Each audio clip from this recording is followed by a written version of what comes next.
Sugar does not grow in kitchens. It does not fall from the sky. And it does not exist in nature as white crystals.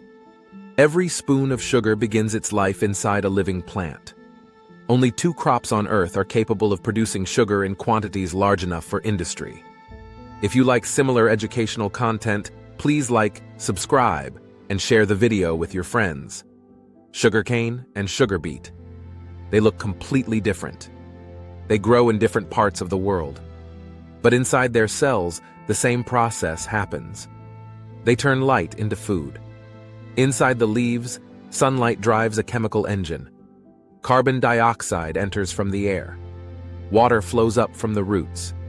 Using the energy of light, the plant rearranges these elements into sugar. This is not simple chemistry. This is biology performing chemistry with precision. Sugar is not created for humans. Plants do not grow to sweeten cakes. Sugar is energy storage. It allows the plant to survive night, drought, and cold. Once sugar is created, it does not stay in the leaf. It is transported through vessels inside the plant to storage zones. In sugarcane, sugar travels into the long, hollow stalks. In sugar beet, it accumulates in the thick underground root. There it waits. When the concentration reaches its peak, harvest begins. Timing is everything. Harvest too early, and sugar levels are weak. Harvest too late, and breakdown begins. Sugarcane is cut near the ground. Heavy fibers are loaded for transport immediately. Sugar beet is pulled from the soil. Leaves are removed. Roots are washed and rushed to the factory. Because the moment harvesting ends, sugar begins to vanish. It slowly converts. It slowly degrades. At the factory, sugar does not smell sweet. There's no crystal, no white powder, only wet plant mass, fiber, mud, living tissue. The first industrial step is cleaning. Beets tumble through rotating drums filled with water. Soil falls away. Leaves separate. Cane moves through powerful water channels. Dirt is blasted off. Only plant structure remains. Then comes destruction. Not chaotic, controlled. Beets are sliced into long, thin strips. Cane is crushed between heavy steel rollers. Juice flows out. Dark, thick, cloudy. This is not sugar. It is raw extract. Inside this liquid are proteins, acids, fibers, pigments, minerals, and sugar, all mixed together. If water were removed now, what you would get is thick brown paste. Not food, not sugar. To build purity from chaos, chemistry takes control. Lime is added, not for flavor, for reaction. Carbon dioxide follows. It reacts with lime. Solid particles form. Impurities cluster together and sink. The liquid grows clearer, layer by layer, darker to lighter. Filtration removes what gravity leaves behind. Screens, time, pressure. Now the liquid looks industrial. It flows like syrup. It carries sweetness, but it is still not sugar. Sugar must become solid. Water must leave. And that is where the next part begins. The clear liquid leaving the filters still carries sugar in dissolved form. To turn dissolved sugar into something real, something solid, the water must go. The liquid enters evaporators. Not violent boiling. Controlled heating. The temperature rises slowly. Water molecules escape as vapor. Sugar remains behind.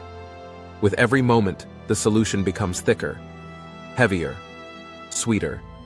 Eventually, the liquid reaches a state called saturation. There is so much sugar in the water that no more can dissolve. This is the critical threshold.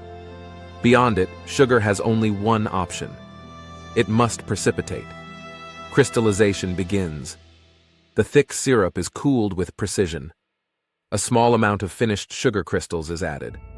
Not for taste, or order. These crystals are templates, anchors. They give sugar molecules a place to attach. Structure emerges. Molecules align. They stop floating. They begin assembling.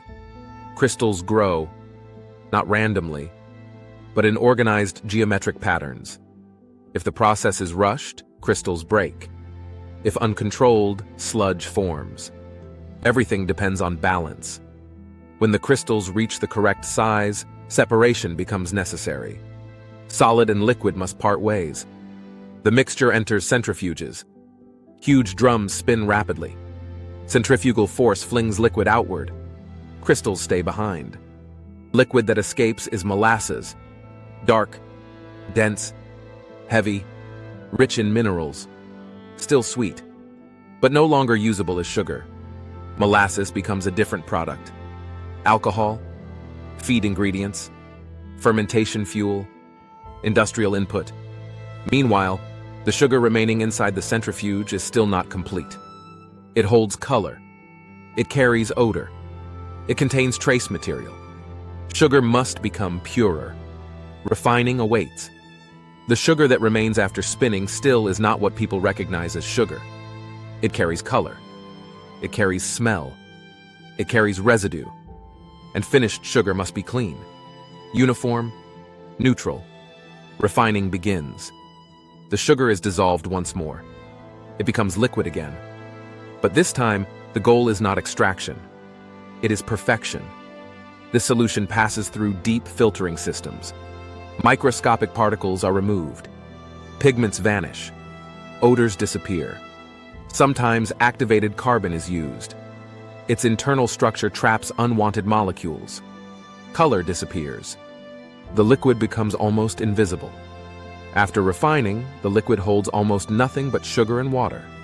No smell, no color, no taste beyond sweetness. Now crystallization happens again.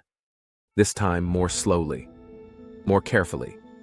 The liquid cools under controlled conditions. Sugar molecules regroup, attach, build. Perfect crystals appear. White, dry, uniform. These crystals become white sugar. But not all sugar stays white. Brown sugar keeps a small portion of molasses, either by incomplete refining or by reintroducing molasses. This gives brown sugar its color, its scent, its deeper taste. Powdered sugar is the same substance, only crushed. Sugar cubes are the same crystals, compressed. No matter the form, chemically the product is identical. Cane sugar and beet sugar cannot be distinguished once refined. Now sugar has reached purity, but not readiness. One more step remains. Pure sugar is not finished sugar. Not yet. Every crystal still carries traces of moisture. Invisible, but dangerous. Humidity destroys texture. Sugar absorbs water from the air like a sponge. If moisture remains, sugar hardens, clumps, stops flowing. So drying begins. Warm air moves through the sugar beds. It strips remaining water away, crystal by crystal.